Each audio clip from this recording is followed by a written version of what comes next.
નમસ્તે વિદ્યાર્થી મિત્રો, ધોરણ 9 ની અંદર આપણે યુનિટ નંબર 10 નો અભ્યાસ કરી રહ્યા છીએ। તમને સાથે સાથે હું મુદ્દા પણ સમજાવતો જાઉં છું, વન લાઇનર પણ તમને કહેતો જાઉં છું, એટલે ખાસ આખો વિડિયો પૂર્ણ જોજો। અને આમાંથી જેટલા વન લાઇનર નીકળતા જાય છે બહુ સ્પષ્ટ રીતે સમજાવું છું, એટલે ધ્યાનથી જોડે એવું લાગે તો એક લાઈન ટુ લાઈન હું સમજાવતો જાઉં છું। મુદ્દા તમે સાથે પણ લખી શકો છો, બરોબર। અને અંત વિડિયો પૂર્ણ થતા તમે એને પાકું ફરજિયાત કરી રાખવાનો। પાછળના સમય માટે કે પાછળથી આપણે પાકું કરી રાખશું એ રીતે આપણે પાકું કરવાનું નહીં। અત્યારે જે વિડિયો જોઈ રહ્યા છે અને વિડિયો પૂર્ણ થતો હોય ત્યારે જ આપણે શું કરી નાખવાનું, પાકું કરી નાખવાનું, પછી જ બીજા કામ કરવા મિત્રો। તો શરૂઆત કરીએ। ધોરણ 9 ની અંદર યુનિટ નંબર 10 સરકારના અંગો। સરકારના અંગો વિશે આપણે અલગ પ્રકારની વાત કરી હતી, બરોબર। એમાં આપણે ધારાસભાઓ જોઈ ગયા, કારોબારી સમિતિ જોઈ ગયા અને ન્યાય સમિતિ પણ જોઈ ગયા। આ જે સમિતિઓ આપણે જે અલગ પ્રકારની જોઈ ગયા એનું કાર્ય પણ આપણે જોઈ ગયા। ભાઈ ધારાસભા છે, બરોબર। કેન્દ્ર સરકારમાં કોણ આવે છે તો કે સંસદ આવે, રાજ્ય સરકારમાં કોણ આવે તો કે વિધાનસભા આવે છે। તો ધારાસભા એટલે કે સંસદ અને વિધાનસભા અને વિધાન પરિષદનું કામ શું તો કે નિયમો બનાવવાના। તો આ જે નિયમો બનાવ્યા છે એનો અમલ કોણ કરાવે તો કે કારોબારી સમિતિ કરાવે છે, બરોબર। કારોબારી સમિતિમાં શું જોઈ ગયા આપણે, વડાપ્રધાન જોઈ ગયા, પ્રધાનમંડળ જોઈ ગયા, પછી રાજ્યની અંદર મુખ્યમંત્રી જોઈ ગયા, મંત્રીમંડળ જોઈ ગયા। તો આ જે અમલ થઈ ગયો, પરંતુ અમલ ન કરાવનાર કયું તંત્ર, જે ન થયેલું હોય, બરોબર। જે નિયમો બનાવેલા છે આ લોકોએ અમલ કરાવ્યો, તો કે એવું નથી, બધા અમલ કરે છે। જે અમલ નથી કરતા એના માટે શું તો કે ન્યાય તંત્ર આવે। અને કારોબારીથી ન્યાય તંત્ર આખું કેવું છે, અલગ જ છે। સજા દંડ આપવાનું કામ કોનું છે, ન્યાય તંત્રનું। કારોબારીનું નથી અને સંસદનું નથી, બરોબર। એમાં પણ આપણે સત્તા વિશ્લેષણ જોઈ ગયા। બધાની સત્તાઓ કેવી છે, અલગ છે। સંસદ પોતાની સત્તાનો દુરુપયોગ ન કરે એના માટે કારોબારી સમિતિ અને ન્યાય તંત્રને પણ અમુક સત્તાઓ આપેલી છે નિયમો રદ કરવા માટે। કારોબારી સમિતિ જે છે, બરોબર, એ પોતાના સત્તાનો દુરુપયોગ ન કરે એટલે સંસદ અને ન્યાય તંત્ર બંનેને એવી સત્તા આપેલી છે કે ભાઈ કારોબારી સમિતિને જ આખું ઉખેડી નાખે। આપણે 9મા ધોરણ આપણે જે આગળનું જે યુનિટ જે હતું, બરોબર, એની અંદર મેં તમને સમજાવેલું કે ભાઈ જ્યાં સુધી પ્રધાનમંડળ જે છે, બરોબર, એને લોકસભાનો ટેકો ન હોય ને ત્યાં સુધી પ્રધાનમંડળ છે, બરોબર, એ રદ બાદલ થઈ જાય। જો એનો ટેકો હોય તો જ ઊભું રહી શકે। એટલે મેં તમને ઉદાહરણ એવું પણ આપેલું હતું કે હું લોકસભા છું, મારી ઉપર પ્રધાનમંડળ છે, હું ખસી જાઉં તો એ હેઠું પડી જાય, બરોબર। આ રીતનું ઉદાહરણ હતું। જ્યાં સુધી લોકસભાનો ટેકો હોય ત્યાં સુધી સારી રીતે રહી શકે, બાકી લોકસભાનો ટેકો નીકળી જાય એટલે પ્રધાનમંડળને રાજીનામું આપી દેવું પડે છે। એટલે બધાને કેવું છે, ક્યાંક ને ક્યાંક અંકુશ મૂકેલા છે જેથી કરીને સત્તાનો દુરુપયોગ થઈ શકે નહીં। આગળના વિડિયોની અંદર આપણે આ જોઈ ગયેલા। હવે જે ટોપિક આવે છે એ કેન્દ્ર કક્ષાએ ધારાસભા એટલે કે સંસદ। શેનો અભ્યાસ કરવાનો છે આપણે, સંસદનો અભ્યાસ કરવાનો છે, બરોબર। સંસદ શું છે જો, બરોબર, આ જે આખી માહિતી છે ને ખાસ પાકી કરી રાખજો। આ ભણવા ખાતર ભણવાનું નથી, આ ક્યાંક ને ક્યાંક આપણે કામમાં લાગશે જ, એટલા માટે ભણવાનું છે, બરોબર। નહીં તો ભણીને તો શું છે, ગોખી નાખવાનું, યાદ રહી ગયું, પરીક્ષા આવીને પરીક્ષા ગઈ એટલે બધું ભૂલાઈ ગયું। આ એ રીતે કરવાનું નથી। મોટા થાશો ને તોય સંસદ તો રહેશે જ તે, તમે ગઢા થઈ જશો ને તોય સંસદ તો રહેશે જ તે, કારણ કે આપણા બંધારણની અંદર છે। આપણું બંધારણ બદલાશે નહીં કોઈ દિવસ, એની અંદર સુધારો થઈ શકે, બરોબર। એટલે જ્યાં સુધી જીવશો ને ત્યાં સુધી આ તો હશે જ, એટલે એને આપણે સમજી લેવાય, બરોબર, ગોખાય નહીં। તો શરૂઆત કરીએ। સંસદ છે, લોકસભા એ સંસદનું નીચલું ગૃહ છે। હવે સંસદમાં પણ એને શું કીધું, એક લોકસભાની વાત કરી। કોની વાત કરી, લોકસભાની વાત કરેલી છે। સંસદના બે ગૃહ છે, એક લોકસભા અને એક રાજ્યસભા। હવે જે લોકસભા જે છે, બરોબર, એ નીચલું ગૃહ છે અને રાજ્યસભા છે એ કેવું ગૃહ છે, ઉપલું ગૃહ જોવા મળે છે મિત્રો, બરોબર। આપણે એક કામ કરીએ, એને તફાવતના આધારે ભણીએ, નહીતર આપણને ખ્યાલ આવશે નહીં મિત્રો। જો તફાવત ભણશું તો તરત આપણને ખ્યાલ આવશે। આપણે આ જોઈએ લોકસભા, બરોબર, અને જોઈએ રાજ્યસભા. હવે ટેક્સ્ટ બુકમાં હું વાંચતો જઈશ, બરોબર, તમારે ખાલી બોર્ડ ઉપર ધ્યાન રાખવાનું, બરોબર, અને અંતે તમે લખી નાખજો. લોકસભા છે એ સંસદનું નીચલું ગૃહ છે, બરોબર. લોકસભા કેવું ગૃહ છે? નીચલું ગૃહ છે. અને રાજ્યસભા કેવું ગૃહ છે? ઉપલું ગૃહ છે. કેવું છે? ઉપલું ગૃહ છે. આ સંસદની વાત છે, યાદ રાખજો. શેની વાત છે? સંસદની આખી વાત કરવામાં આવેલી છે. એમાં પણ સંસદના બે ગૃહો, લોકસભા અને રાજ્યસભા, બરોબર. લોકસભા નીચલું ગૃહ, જ્યારે રાજ્યસભા કેવું ગૃહ છે? ઉપલું ગૃહ જોવા મળે છે. લોકસભામાં સભ્યો પ્રત્યેક મતદાનથી ચૂંટાયેલા લોકોના પ્રતિનિધિઓ છે, બરોબર. આ લોકસભાની અંદર કોણ ચૂંટી કાઢે છે? તો કે પ્રત્યેક લોકો દ્વારા, બરોબર, ચૂંટાયેલા પ્રતિનિધિઓ છે. ચૂંટાયેલા પ્રતિનિધિ છે, બરોબર. જ્યારે રાજ્યસભા ઉપલું ગૃહ છે તે રાજ્યનું પ્રતિનિધિત્વ ધરાવતું ગૃહ છે. રાજ્યસભામાં હવે તો આખી સંખ્યા આવી ગઈ, બરોબર. આમાં પણ થાય શું? તો કે સંસદની અંદર ક્યાંથી આવે? તો કે વિધાન સભા. રાજ્યમાં આ કેન્દ્ર સરકારની વાત છે, પરંતુ આ જે હું વાત કરું છું કેવું છે? વિધાનસભા. રાજ્યની અંદર આપણે શું થાય? તો કે આપણે પેલા વિસ્તારમાંથી કોઈ ચૂંટાઈ આવે, બરોબર, એટલે ક્યાં જતા હોય છે? વિધાનસભામાંથી. એમાં પણ શું થાય? વ્યક્તિની પસંદગી થતી હોય છે. પછી આપણે સાંસદ સભ્યની ચૂંટણી આવે, બરોબર. એ લોકસભાના હોઈ શકે અને રાજ્યસભાના પણ હોઈ શકે છે, બરોબર. આ રીતે ચૂંટાઈ આવે છે. લોકસભામાં આવ્યો એટલે રાજ્ય, એટલે બંનેમાં કેવું હોય છે? પ્રત્યેક લોકોના પ્રતિનિધિત્વ હોય છે, એટલે લોકોના પ્રતિનિધિત્વ હોય, બરોબર. અને આની અંદર કોના હોય? રાજ્યના પ્રતિનિધિત્વ હોય. રાજ્યના પ્રતિનિધિત્વ કરતા હોય છે. જ્યારે લોકસભા છે, બરોબર, કેટલી સંખ્યા હોય છે? એમાં સીટ કેટલી હોય છે ટોટલ? અહીંયા લખી નાખો એટલે જગ્યાનો આપણે ઉપયોગ કરી શકીએ. 545 સંખ્યા. કેટલી? 545 સંખ્યા. જ્યારે રાજ્યસભાની સંખ્યા જોઈએ તો 250. આ તો આપણે 8મા ધોરણમાં પણ ભણી ગયા, યાદ કરો મિત્રો. કેટલી જોવા મળે? 250. આમાં કેટલી છે? 545. એમાં બે એગ્લો ઇન્ડિયન હોય. આની અંદર કેટલા હોય છે? બે એગ્લો ઇન્ડિયન. આની અંદર કેટલા હોય છે? 12 એગ્લો ઇન્ડિયન હોય. કેટલા? 12 એગ્લો ઇન્ડિયન. અને આ જે એગ્લો ઇન્ડિયન જે છે, બરોબર, એ રાષ્ટ્રપતિ દ્વારા નિમણૂક કરવામાં આવે. કોના દ્વારા નિમણૂક કરવામાં આવે છે? રાષ્ટ્રપતિ દ્વારા નિમણૂક કરવામાં આવે છે, બરોબર. આ બંનેની આપણે ચોખવટ થઈ ગઈ. જોઈએ આગળ વધીએ. પેલા રાજ્ય લોકસભાનું વાંચી લો, પછી રાજ્યસભાનું વાંચીએ. રાષ્ટ્રપતિ એ સંસદનો ભાગ જ છે. આની અંદર આ કેમ કીધું ભાઈ? લોકસભા અને રાજ્યસભા.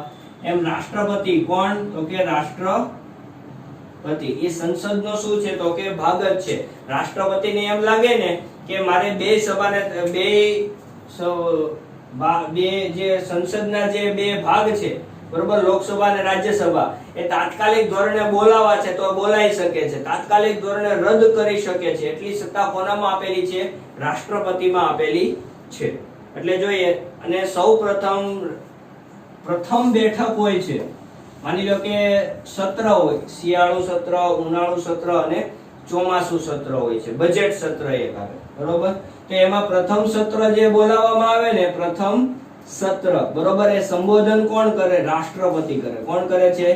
રાષ્ટ્રપતિ દ્વારા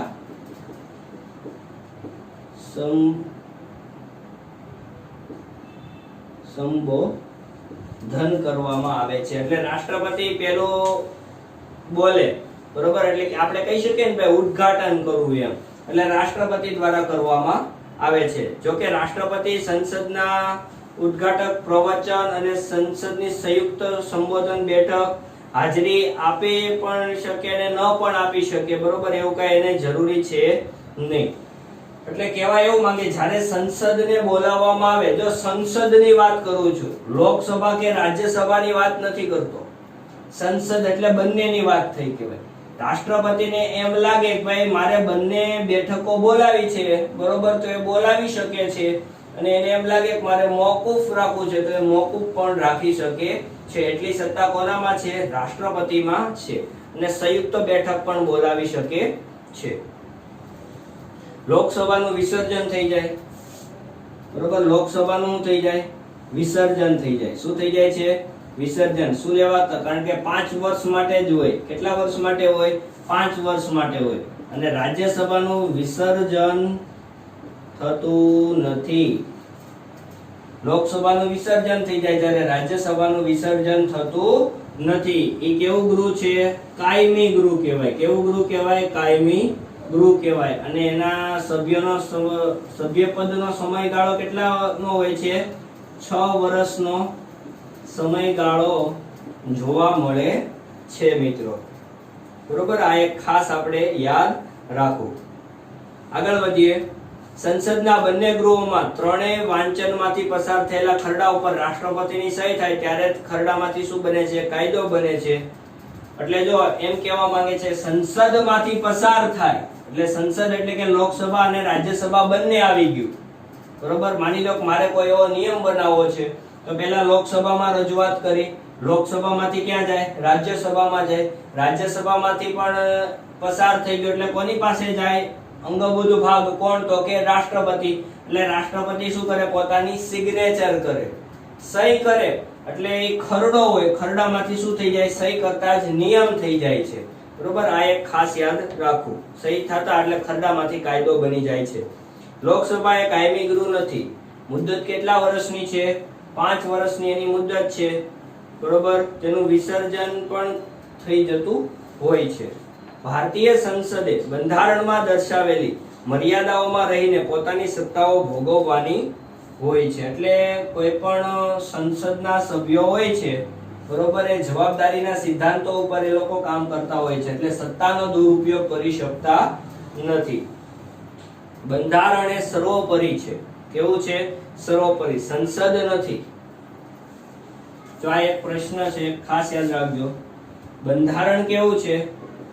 બંધારણ સર્વોપરી છે, પરંતુ સંસદ સર્વોપરી નથી. કારણ કે આનું પણ શું થઈ જતું હોય છે? વિસર્જન થઈ જાય છે. એટલે સંસદ સર્વોપરી કહી શકાય નહીં. બંધારણ તો બંધારણ મૂળભૂત તો રહે જ તે. બંધારણમાં સુધારો કરી શકાય છે, સાવ જળમૂળમાંથી એને બદલી શકાતું નથી. આગળ વાત કરીએ. સંસદે ઘડેલા કાયદાઓમાં બંધારણીય જોગવાઈનો ભંગ થતો હોય અને વિસંગત હોય તો અદાલત દ્વારા પડકારી શકાય છે. જો અદાલતને એમ ખાતરી થાય કે તેનાથી બંધારણીય જોગવાઈનો ભંગ થયો છે તો ગેરબંધારણીય ગણીને રદબાતલ કરી શકે છે. હવે જો એ કેવા શું માંગે છે? આ સંસદની વાત છે. એક આગળનો પોઈન્ટ સાથે લખી નાખજો તમે. સંસદમાં ખરડો પસાર થાય. શું થાય? ખરડો પસાર થાય. એમાં કોણ સહી કરે?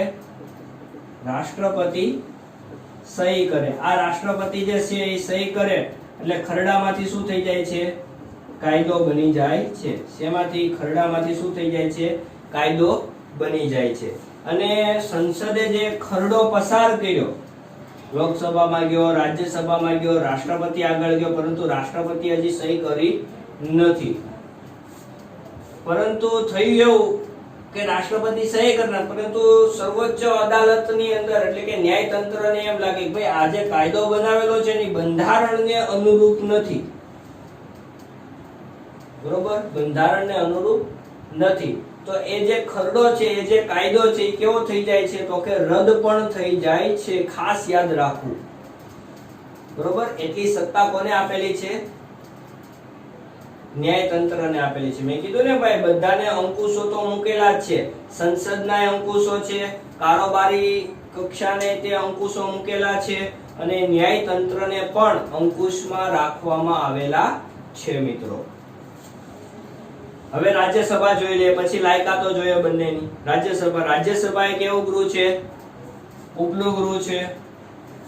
તે રાજ્યોનું પ્રતિનિધિત્વ ધરાવતું ધારાગૃહ છે. આ લોકોનું પ્રતિનિધિત્વ કરે છે. આ કોનું પ્રતિનિધિત્વ કરે છે? તો કે રાજ્યનું પ્રતિનિધિત્વ કરે છે. રાજ્યસભામાં 250 થી સંખ્યા જોવા મળે છે, એનાથી વધી શકે નહીં. જેમાં પરોક્ષ રીતે જે તે રાજ્યોની કે સંઘ પ્રદેશની વિધાનસભાના ચૂંટાયેલા સભ્યો દ્વારા સમપ્રમાણમાં પ્રતિનિધિત્વ પદ્ધતિથી ચૂંટવામાં આવે છે. શેમાંથી થાય છે? વિધાન સભામાંથી અથવા વિધાન પરિષદમાંથી. રાજ્યસભામાં ચૂંટાયેલા સભ્યો ટોટલ કેટલા હોય છે? 238 હોય છે. બરોબર, મેં કીધું ને ભાઈ 250 છે, એમાંથી 12 વ્યક્તિ કોણ હોય છે? Anglo Indian. એટલે 250 માંથી 12 વ્યક્તિને કાઢી નાખો તો કેટલા વધે? 238. એટલે 238 જ ચૂંટાયેલા હોય છે. 12 વ્યક્તિ તો રાષ્ટ્રપતિ દ્વારા નિમણૂક કરવામાં આવે છે, એને એંગ્લો ઇન્ડિયન તરીકે ઓળખાય છે. અને આ એંગ્લો ઇન્ડિયન એટલે શું? રાષ્ટ્રપતિ દ્વારા કે ભાઈ સાહિત્ય ક્ષેત્રે હોય છે, વિજ્ઞાન ક્ષેત્રે હોય છે, કલા ક્ષેત્રે હોય છે, સાંસ્કૃતિક ક્ષેત્ર હોય છે, રમતગમત ક્ષેત્ર હોય છે, સમાજ સેવાના ક્ષેત્ર હોય છે. આવા વિશેષ જ્ઞાન અને વ્યવહારુ જે અનુભવ ધરાવતા હોય છે, બરોબર, એવા વ્યક્તિઓની નિમણૂક કરવામાં આવે છે. એ પણ કોણ કરે છે? તો કે રાષ્ટ્રપતિ દ્વારા એનું નિર્માણ કરવામાં આવે છે. મિત્રો, હવે જોઈએ લાયકાતો. પહેલા લોકસભાની જોઈએ, પછી રાજ્યસભામાં જઈએ પાછા આપણે. લોકસભાના સભ્ય તરીકે લાયકાત મુજબ ભારતીય નાગરિક હોવો જોઈએ. જો આ ભારતીય નાગરિક એટલે બંનેમાં લાગે, બરોબર, લોકસભામાં લાગે અને રાજ્યસભામાં. એટલે કોમન છે. સંસદ સભ્ય બનવો હોય તોય તે, વિધાનસભાનો સભ્ય બનવો હોય તોય તે શું હોવો જોઈએ? ભારતીય નાગરિક. ફરજિયાતપણે ભારતીય નાગરિક તો હોવો જ જોઈએ. ચૂંટણી લડવા માટે ઓછામાં ઓછી 25 વર્ષની ઉંમર. જો આ ખાસ અગત્યનું, લોકસભામાં કેટલા વર્ષ? 25 વર્ષની ઉંમર જોવે છે. રાજ્યસભાના સભ્ય બનવા માટે પણ ભારતીય નાગરિક હોવો જોઈએ, બરોબર. 30 વર્ષથી વધુ, એટલે આમાં કેટલા આવ્યા? તો કે 30 વર્ષની ઉંમર ફરજિયાત હોવી જોઈએ. લોકસભાનો સભ્ય બનવો હોય તો તમારે કેટલા વર્ષના તમે થાવ તો તમે થઈ શકો? કોમેન્ટ બોક્સમાં જણાવજો. રાજ્યસભાનો સભ્ય બનવું હોય તો તમે કેટલા વર્ષે થાવ આવી જાવ, બરોબર. હાલમાં કેટલા છે તમારા જે વર્ષ, બરોબર, એની અંદર તમે કેટલા ઉમેરો તો તમે રાજ્યસભાના સભ્ય બનો, એ તમે મને કોમેન્ટ બોક્સમાં જવાબ જરૂર આપજો, એટલે મને ખબર પડે કે તમે કેટલા વર્ષના છો. મિત્રો, આગળ વધીએ. મિત્રો, સંસદે નક્કી કરેલી લાયકાતો ધરાવતો હોય પરંતુ તે નાદાર માનસિક હોવો જોઈએ નહીં. જો આ બંનેમાં આવે, નાદાર ન હોવો જોઈએ, માનસિક ન હોવો જોઈએ, બરોબર. આપણે મારી તમારી જેવો માનસિક હોય ને, બરોબર, તો દેશ ક્યાં પહોંચી જાય છે આપણે કલ્પના કરી શકીએ છીએ. એટલે નાદાર શબ્દ તમારા માટે પહેલી વાર આવેલો હશે. નાદાર એટલે શું થાય? તો કે કોઈ વ્યક્તિના મેં પૈસા બધા પાસેથી લઈ જ લીધેલા છે, બરોબર. દાખલા તરીકે મારી કંપની છે, એટલે મેં શેર બહાર પાડ્યા, તમને બધાને શેર આપ્યા અને પૈસા બધા પાસેથી લઈ લીધા, બરોબર. કંપની હાલી નહીં, ખોટમાં ગઈ. આ ખોટમાં કંપની જતા મને લોસ ગયો એટલે મારા તમામ પ્રકારની મિલકત શું થઈ ગઈ?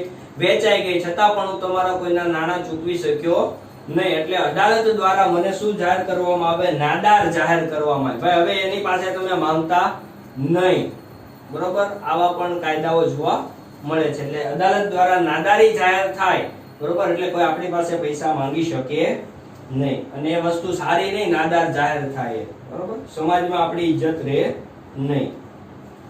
રાજ્ય સરકારમાં સંવેદન હોદ્દો ધરાવતા ન હોય, એટલે રાજ્ય સરકારમાં સંવેદન હોદ્દો એટલે જો એમ કહે છે કે ભાઈ તમે જે લોકસભાનો હોદ્દો ધારણ કરો ને એની સાથે તમે બીજો એક પણ હોદ્દો ધારણ કરી શકેલા હોતા નથી. એટલે તમારે જો આમાં તમે સભ્ય બનો એટલે ઓટોમેટિક તમે બીજા સભ્યપદ તમારે શું કરી દેવું પડે છે? જતું કરી દેવું પડે છે. સંવેદન હોદ્દો ન ધરાવતો જો